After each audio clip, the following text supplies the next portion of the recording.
Good morning to all of you. आप सभी का रेगुलेटिंग एक्ट 1773 के लेक्चर के इस दूसरे भाग में हार्दिक स्वागत और अभिनंदन है।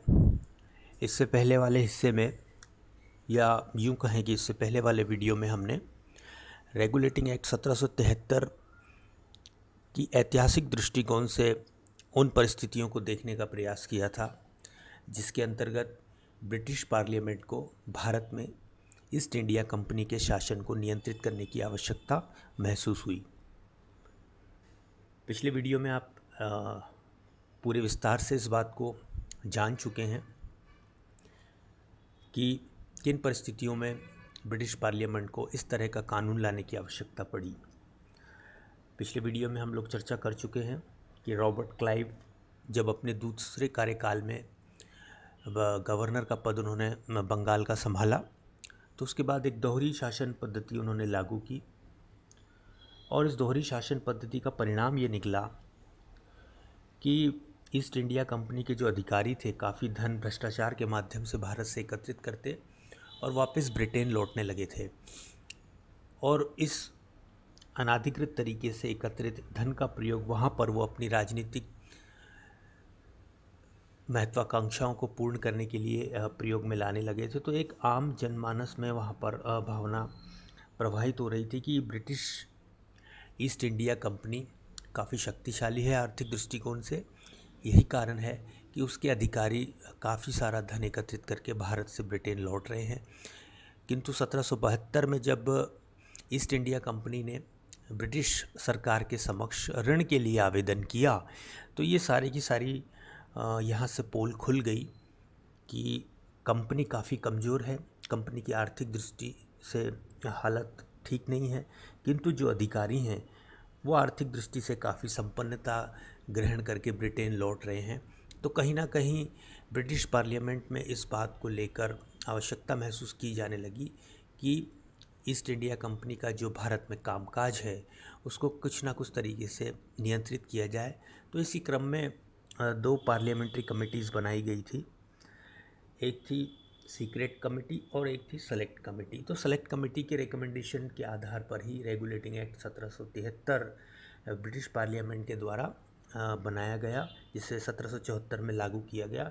तो आइए चलिए हम लोग पुनः उसी प्रवाह की ओर चलते हैं जहां से हमने पिछले वीडियो में अपना क्रम भंग किया था। इस स्लाइड में आप देख सकते हैं कि रेगुलेटिंग एक्ट 1773 के क्या उद्देश्य थे या किन उद्देश्यों को लेके ब्रिटिश पार्लियामेंट ने इसे पारित किया था। तो इसमें पहला उद्देश्य आप देख सकते हैं कि कंपनी पर क्राउन का नियंत्रण। क्राउन से तात्पर्य ब्रिटिश पार्लियामेंट या ब्रिटिश सरकार का नियंत्रण है। तो ब्रिटिश सरकार का नियंत्रित स्थापित करने के दृष्टिकोण से रेगुलेटिंग एक्ट निर्मित किया गया था। दूसरा उद्देश्य कंपनी के संचालक समिति के संगठन में कुछ परिवर्तन करना है। तो आप सभी जानते हैं कि, और पूर्व के लेक्चर में हम लोग इस बात पर चर्चा कर चुके हैं कि ब्रिटेन में ईस्ट इंडिया कंपनी के संचालक मंडल में 24 सदस्य हुआ करते थे, जिनका चुनाव उस कंपनी के शेयर धारक करते थे जिनके पास 500 पाउंड से अधिक का जिनका निवेश कंपनी के में होता था। वही लोग संचालक मंडल के सदस्यों को चुनने वाले चुनाव में हिस्सा ले सकते थे। तो इस तरह से कंपनी का जो संचालक बोर्ड था वो ब्रिटेन में बैठता था और वहीं से कंपनी के कामकाज को नियंत्रित करता था। तो इस रेगुलेटिंग एक्ट के माध्यम से पहली बार ब्रिटिश पार्लियामेंट ने कंपनी के संचालक समिति, संचालक बोर्ड के संगठन में कुछ परिवर्तन करने की कोशिश की। तीसरा जो उद्देश्य था रेगुलेटिंग एक्ट का, कि कंपनी के राजनीतिक अस्तित्व को स्वीकार करके उसके व्यापारिक ढांचे को राजनीतिक कार्यों के संचालन के योग्य बनाना। तो ये एक बहुत ही महत्वपूर्ण बिंदु है। इससे पहले आप सभी को इस बात की जानकारी है कि ईस्ट इंडिया कंपनी भारत में व्यापार के उद्देश्य से आई थी, उसका राजनीतिक उद्देश्य नहीं था। किंतु समय के साथ फ्रांसीसियों के साथ संघर्ष के दौरान और साथ ही साथ देसी रियासतों के साथ संघर्ष में ईस्ट इंडिया कंपनी ने सैनिक शक्ति खड़ी कर ली और 1757 के प्लासी का युद्ध और 1764 में बक्सर के युद्ध के बाद में ईस्ट इंडिया कंपनी एक राजनीतिक सत्ता बन चुकी थी, उसका बहुत सारे भूभाग पर नियंत्रण स्थापित हो चुका था। तो ऐसी स्थिति में इस बात की आवश्यकता थी कि ईस्ट इंडिया कंपनी, जो कि व्यापारिक कंपनी थी, जब एक राजनीतिक सत्ता के रूप में अपना रूप परिवर्तित करती है, तो इस कंपनी के राजनीतिक आयाम को नियंत्रित करने की आवश्यकता थी। तो रेगुलेटिंग एक्ट 1773 का यह भी एक प्रमुख उद्देश्य था कि कंपनी ने जो अपनी नई भूमिका स्थापित की है, जिस नई भूमिका में उसने प्रवेश किया है एक राजनीतिक सत्ता के रूप में, तो उसके राजनीतिक कार्यों को नियंत्रित करना था, उसकी आवश्यकता थी। और साथ ही साथ इस परिवर्तन के माध्यम से उसको इस योग्य बनाना था कि वो राजनीतिक कार्यों के संचालन को ठीक तरीके से कर सके। तो इन 3-4 प्रमुख उद्देश्यों के साथ ही रेगुलेटिंग एक्ट की निर्माण ब्रिटिश पार्लियामेंट के द्वारा किया गया। अब हम बात करते हैं कोर हार्ट ऑफ द इस वीडियो लेक्चर का, जो हृदय स्थली है, वहाँ पर हम लोग पहुँच चुके हैं। तो रेगुलेटिंग एक्ट की धाराएं क्या थी, या इस एक्ट में क्या ऐसे प्रावधान थे जिससे कि कंपनी के शासन में परिवर्तन हमें दिखाई देता है। तो आइए चलती हम लोग एक एक करके इसके प्रावधानों को समझने की कोशिश करते हैं कि आखिर रेगुलेटिंग एक्ट ने ऐसे क्या परिवर्तन कंपनी शासन में किए।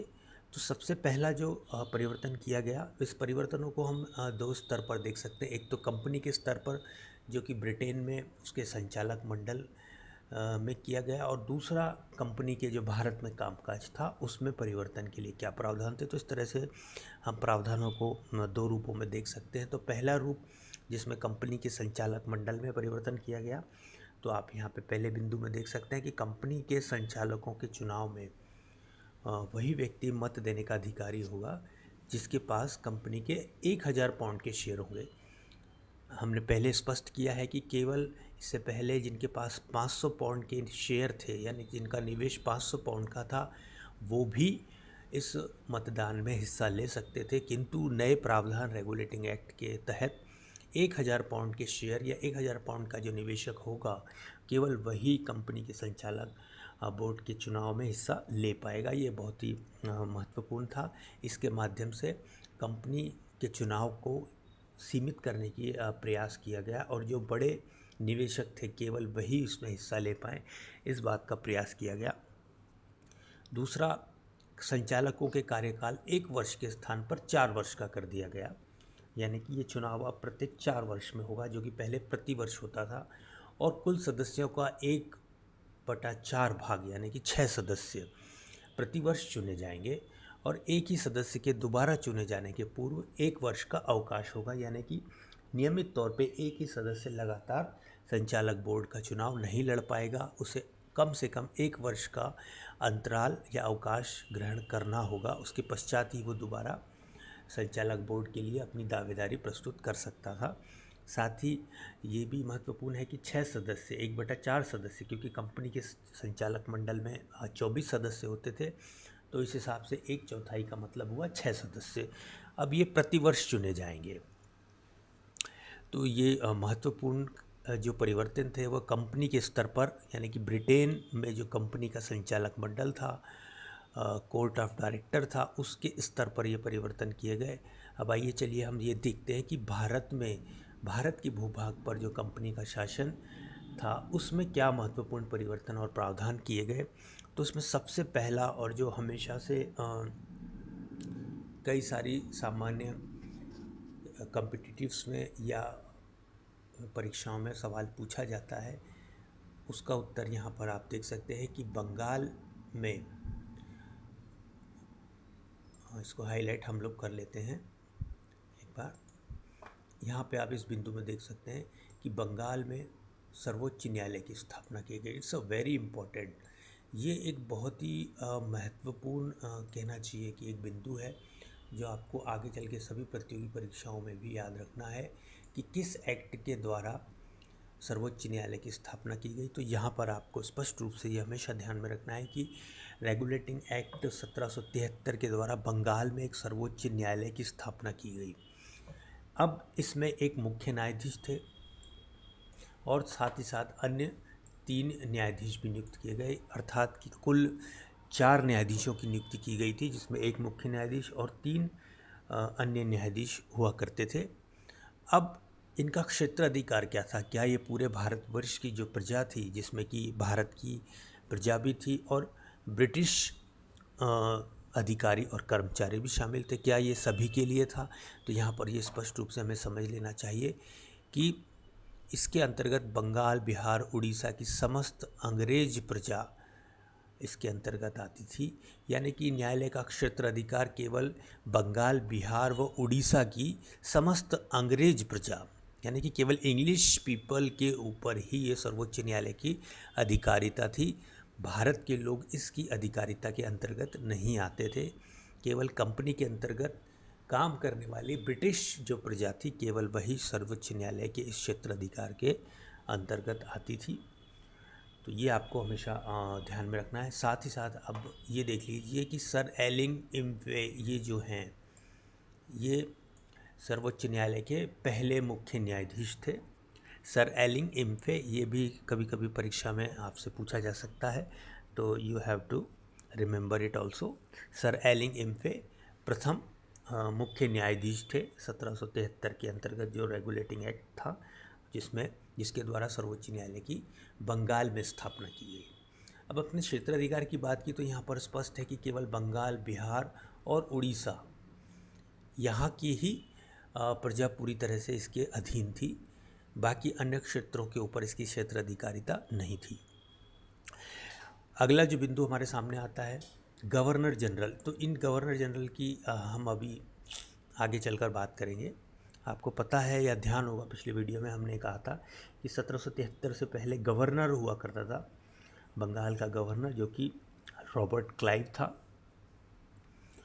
इस पद के द्वारा इस एक्ट के द्वारा इस पद के संदर्भ में क्या परिवर्तन किए गए, वो हम नेक्स्ट स्लाइड में देखते हैं। तो यहाँ पर आप ये समझ लीजिए कि गवर्नर जनरल और उसकी काउंसिल को नियम बनाने व अध्यादेश प्रसारित करने का निर्देश दिया गया। अर्थात जो बंगाल का गवर्नर जनरल था और उसकी जो कार्यकारी, उसकी सहायता के लिए एक जो काउंसिल थी, उनको नियम बनाने के लिए और ऑर्डिनेंस जारी यानी कि अध्यादेश जारी करने का निर्देश दिया गया था। किंतु इसके साथ एक राइडर लगा दिया गया, एक कंडीशन लगा दी गई, इन्हें लागू करने के पूर्व इनका सर्वोच्च न्यायालय के द्वारा पंजीकरण व प्रकाशित किया जाना आवश्यक था। यानी कि रेगुलेटिंग एक्ट 1773 के द्वारा गवर्नर जनरल और उसकी कार्यकारिणी को नियम बनाने का, रेगुलेशंस बनाने का और ऑर्डिनेंसेस जारी करने का निर्देश दिया गया। ये कार्य वो कर सकते थे, किंतु इसको लागू करने से पूर्व इसका सर्वोच्च न्यायालय के द्वारा पंजीकरण व प्रकाशित किया जाना आवश्यक था। इसके पश्चात जो महत्वपूर्ण बिंदु आता है कि कंपनी के संचालकों व भारत में स्थित कंपनी के बीच जो भी पत्र व्यवहार होगा, उसकी एक प्रति इंग्लैंड की सरकार के पास भेजी जाएगी। This is also very important. इससे पहले कंपनी का जो कार्य था, चाहे वो व्यापारिक हो चाहे वो राजनीतिक हो, वो पूरी तरह उन्मुक्त था। ब्रिटिश पार्लियामेंट का या ब्रिटिश संसद का किसी भी तरीके से ईस्ट इंडिया कंपनी के कार्य में कोई दखलंदाजी नहीं थी, कोई हस्तक्षेप नहीं था, कोई नियंत्रणकारी शक्तियाँ नहीं थी, क्योंकि ब्रिटिश पार्लियामेंट को इस बात की जानकारी नहीं होती थी कि ईस्ट इंडिया कंपनी भारत में क्या कर रही है। किंतु 1773 के इस एक्ट के माध्यम से ये निश्चित कर दिया गया कि कंपनी के संचालकों और भारत में स्थित कंपनी के बीच जो भी पत्र व्यवहार होगा, उसकी एक कॉपी जो है इंग्लैंड की सरकार के पास भी भेजी जाएगी। अर्थात इंग्लैंड की सरकार यानी ब्रिटिश पार्लियामेंट को ये पता होगा कि कंपनी और के जो भारत स्थित कार्यालय है और ब्रिटेन में स्थित जो संचालक बोर्ड है, उसके बीच में किस तरह की बातचीत चल रही है, किस तरह के आंकड़ों का आदान प्रदान हो रहा है, या ईस्ट इंडिया कंपनी का भारत में कार्य किस तरह से चल रहा है। तो इसकी एक कॉपी जो है इंग्लैंड की गवर्नमेंट के पास भेजना इस एक्ट के माध्यम से अनिवार्य कर दिया गया। कंपनी के कर्मचारियों के द्वारा चलाए जाने वाला निजी व्यापार पूरी तरह से वर्जित कर दिया गया। This is also very important. इससे पहले, जैसा कि हमने पहले निवेदन किया था कि कंपनी के जो कर्मचारी और अधिकारी थे वो पूरी तरह निजी व्यापार में संलग्न हो गए थे और काफ़ी धन भ्रष्टाचार और अनैतिक तरीक़ों से एकत्रित करके धनी होकर ब्रिटेन लौट रहे थे, जहाँ से वो अपनी राजनीतिक महत्वाकांक्षाएं पूरी कर रहे थे।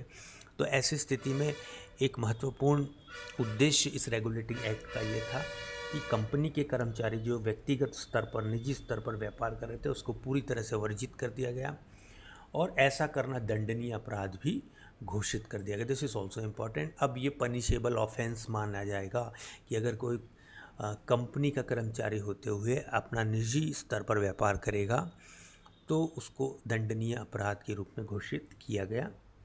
तो ये कुछ महत्वपूर्ण प्रावधान थे रेगुलेटिंग एक्ट के। अब इसका एक बहुत ही और सबसे महत्वपूर्ण मुझे कहना चाहिए जो प्रावधान था कि भारत में कंपनी के लिए गवर्नर जनरल ऑफ बंगाल की नियुक्ति की गई। इससे पहले बंगाल का जो गवर्नर हुआ करता था उसे गवर्नर सिंपली कहा जाता था, लेकिन इस एक्ट के माध्यम से इसको गवर्नर जनरल ऑफ बंगाल कहा जाने लगा।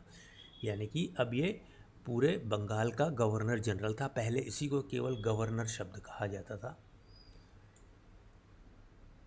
अब इसका नामकरण अलग से कर दिया गया और अब इसे गवर्नर जनरल ऑफ बंगाल कहा जाने लगा। और इस तरह से जब रेगुलेटिंग एक्ट 1773 के माध्यम से गवर्नर जनरल ऑफ बंगाल के पद का सृजन किया गया, तो इस पर जो पहला गवर्नर जनरल ऑफ बंगाल नियुक्त किया गया था वो थे वॉरेन हेस्टिंग। हम लोग आगे चल के जब 1858 के पूर्व के कंपनी शासन के सभी एक्टों को देख लेंगे तो हम लोग एक लिस्ट क्रिएट करेंगे जिसमें हम विभिन्न गवर्नर जनरल्स और governor general of India, Bharat के प्रथम गवर्नर जनरल और स्वतंत्रता के पश्चात के गवर्नर जनरल, इनके बारे में हम एक लिस्ट बनाएंगे, एक सूची बनाएंगे जिसके माध्यम से आपको ये चीज़ क्लियर हो सके, क्योंकि इसमें काफ़ी कन्फ्यूज़न होता है। परीक्षा में प्रश्न को ध्यान से न पढ़ने के कारण इन प्रश्नों में अमूमन गलती हो जाती है। तो इसीलिए आपको ये हम एक अलग से छोटा सा वीडियो बना के इसका स्पष्टीकरण दे देंगे। तो आपको यहाँ ध्यान यही रखना है कि कंपनी के लिए एक गवर्नर जनरल ऑफ बंगाल का पद सृजित किया गया और इस पद को सुशोभित करने वाले पहले गवर्नर जनरल ऑफ बंगाल थे वॉरेन हेस्टिंग्स। तो यहाँ पर आप देख सकते हैं। दूसरा महत्वपूर्ण परिवर्तन किया गया कि इनकी सहायता के लिए 4 सदस्यीय एक काउंसिल का निर्माण किया गया, यानी कि एक 4 सदस्य की एक छोटी सी कार्यकारिणी का गठन किया गया जो अपने कार्यों में गवर्नर जनरल ऑफ बंगाल को सहायता देती थी। अब इसके 4 सदस्य जो पहली बार नियुक्त किए गए उनके नाम यहाँ पर आप देख सकते हैं, बारवेल, फ्रांसिस, क्लेवरिंग और मॉनसन। ये 4 जो प्रथम व्यक्ति थे जिनको कार्यकारिणी में नियुक्त किया गया, उनके नाम यहाँ पर आप देख सकते हैं। आगे चल के इनके नोट्स आप ले सकते हैं। अब इनका कार्यकाल लगभग 5 वर्ष रखा गया और ये भी कहा गया कि काउंसिल के निर्णय बहुमत के आधार पे होंगे, बहुमत के आधार पे लिए जाएंगे। अर्थात यहाँ पर ये चीज़ स्पष्ट रूप से आपको समझ लेनी, क्योंकि आगे चलकर इस प्रावधान में परिवर्तन अन्य एक्ट के माध्यम से किया गया। यहाँ पर 1773 का रेगुलेटिंग एक्ट ये कहता है कि काउंसिल के निर्णय जो कि कार्यकारिणी होगी गवर्नर जनरल ऑफ बंगाल की, उस पर जिसमें 4 सदस्य होंगे, उन काउंसिल का जो निर्णय होगा वो मेजोरिटी से होगा, बहुमत से होगा। यानी कि जिधर ज़्यादा मत होंगे उसी निर्णय को मान्यता दी जाएगी। यानी कि इस स्थिति में गवर्नर जनरल ऑफ बंगाल अपने मन मर्जी से कोई निर्णय नहीं ले सकता था या स्वतंत्रता पूर्वक कोई निर्णय लेने की स्थिति में नहीं था, उसे बहुमत के अधीन था। और यदि कार्यकारिणी के 3 सदस्य एक तरफ हो जाते या 4 सदस्य एक तरफ हो जाते तो वो अपनी इच्छा अनुसार निर्णय लेने में सक्षम नहीं था। तो ये एक बहुत ही महत्वपूर्ण जो चीज़ है वो आपको इसमें ध्यान रखनी है। अगला जो बिंदु आता है यहाँ पर, ये मुंबई व मद्रास प्रांत के गवर्नर और कंपनी की शाखाओं को गवर्नर जनरल के अधीन कर दिया गया। इन दोनों ही गवर्नरों को अपनी विदेश नीति, देशी राजाओं से युद्ध करने अथवा संधि करने में बंगाल काउंसिल के निर्देशन में कार्य करने को कहा गया। किंतु असाधारण स्थिति में ये दोनों ही स्वतंत्रतापूर्वक कार्य कर सकते थे तथा संचालक समिति से सीधे आदेश प्राप्त कर सकते थे। तो ये एक दुविधा की स्थिति थी। 1773 के एक्ट के माध्यम से बम्बई, तात्कालिक बम्बई जिसको अब मुंबई कहा जाता है और तात्कालिक मद्रास जिसको अब चेन्नई कहा जाता है, इन प्रांतों के गवर्नर जो हैं इनको भी गवर्नर जनरल ऑफ बंगाल के अधीन किया गया। किंतु ये जो अधीनता का तरीका था इसके जो प्रावधान थे वो बहुत ढीले ढाले और अस्पष्ट थे कि किन मामलों में ये दोनों गवर्नर बंगाल के गवर्नर के अधीन होंगे। तो यहाँ पर कुछ कोशिश की गई उसको स्पष्ट करने की कि अपनी विदेश नीति यानी कि देशी राजाओं से युद्ध करने अथवा संधि करने में बंगाल काउंसिल के निर्देशन में कार्य करने को कहा गया। तो यहाँ पर ये कुछ हद तक इनके स्वतंत्रतापूर्वक जो निर्णय लेने की क्षमता थी उसको बंगाल के गवर्नर जनरल और उसकी काउंसिल के अधीन करने का प्रयास 1773 के एक्ट के माध्यम से किया गया। अब इस एक्ट का महत्व क्या था? तो ये अधिनियम संसद के द्वारा कंपनी के कार्य में प्रथम हस्तक्षेप था, इसीलिए ये भारत में एक तरह से ये माना जाए कि संवैधानिक स्थापना की नींव का पत्थर रखने के तरह रूप में हम इसको समझ सकते हैं कि ये जो पहला था, ये ब्रिटिश संप्रभु जो पार्लियामेंट हुआ करती थी, ये उसका पहला एक प्रयास था कि जिसमें कंपनी शासन को नियंत्रित करने का प्रयास किया गया। तो ये अधिनियम भारतवर्ष पर पहली बार ब्रिटिश पार्लियामेंट ने लागू किया, प्रथमतः इसको निर्मित किया। ये कंपनी की व्यवस्था को सुधारने के दृष्टिकोण से था और इस दृष्टि से कुछ दोष रह जाने स्वाभाविक थे, काफ़ी दोष थे इसमें, लेकिन इसका जो प्रमुख उद्देश्य था कि एक ब्रिटिश पार्लियामेंट यानी ब्रिटिश सरकार का कहीं ना कहीं एक कंपनी के शासन के ऊपर नियंत्रण स्थापित करने के एक प्रथम प्रयास के रूप में ये रेगुलेटिंग एक्ट 1773 इतिहास में अपना एक बहुत महत्व रखता है। अब इस एक्ट के द्वारा कंपनी के राजनीतिक लक्ष्य व अस्तित्व को स्पष्ट रूप से स्वीकार कर लिया गया, क्योंकि हमने जैसा पहले निवेदन किया कि कंपनी के व्यापारिक कार्यों को नियंत्रित करने का प्रयास इसमें नहीं किया गया। आप देख सकते हैं कि ऐसा कोई प्रावधान रेगुलेटिंग एक्ट 1773 में हमें देखने को नहीं मिलता जिसके माध्यम से हमें ये प्रतीत हो कि ब्रिटिश सरकार कंपनी के व्यापारिक कार्यों को नियंत्रित करना चाहती हो, बल्कि उसका जो राजनीतिक कार्य था या उन्होंने जो नए राजनीतिक उद्देश्य और सत्ता स्थापित की थी उसको नियंत्रित करने के उद्देश्य से 1773 का रेगुलेटिंग एक्ट निर्मित किया गया। तो जब राजनीतिक रूप से उसके कार्यों को नियंत्रित करने के लिए जब एक्ट जारी किया जाता है तो इसका सीधा सा या परोक्ष रूप से तात्पर्य ये होता है कि कहीं ना कहीं ब्रिटिश पार्लियामेंट ने कंपनी के राजनीतिक अस्तित्व को स्वीकार कर लिया था कि उनके पास भारत के भूभाग पर नियंत्रण है और कहीं ना कहीं उनमें एक राजनीतिक सत्ता की स्थापना कर ली है। तो इसकी स्पष्ट रूप से स्वीकारोक्ति इस एक्ट के माध्यम से देखने को मिलती है। अतः यह अधिनियम कंपनी के संवैधानिक इतिहास में बहुत ही महत्वपूर्ण स्थान रखता है। तो निश्चित रूप से हमें उम्मीद है कि इस 1773 के रेगुलेटिंग एक्ट के उद्देश्य, इसकी परिस्थितियाँ, इसके महत्व और इसके प्रावधान आपको समझ में आ गए होंगे। और इसके साथ ही हम लोग इस व्याख्यान को यहाँ पर कंक्लूड करते हैं। 2 पार्ट में ये व्याख्यान था, पहला पार्ट आप देख चुके हैं, ये दूसरा पार्ट था। अगला जो हमारा वीडियो लेक्चर होगा वो इसके आगे के संवैधानिक प्रोग्रेशन में जो Pitt's India act British parliament के द्वारा इनेक्ट किया गया, लागू किया गया, निर्मित किया गया, उसके बारे में हम लोग जानकारी देखेंगे, Pitt's India act. Thank you for watching.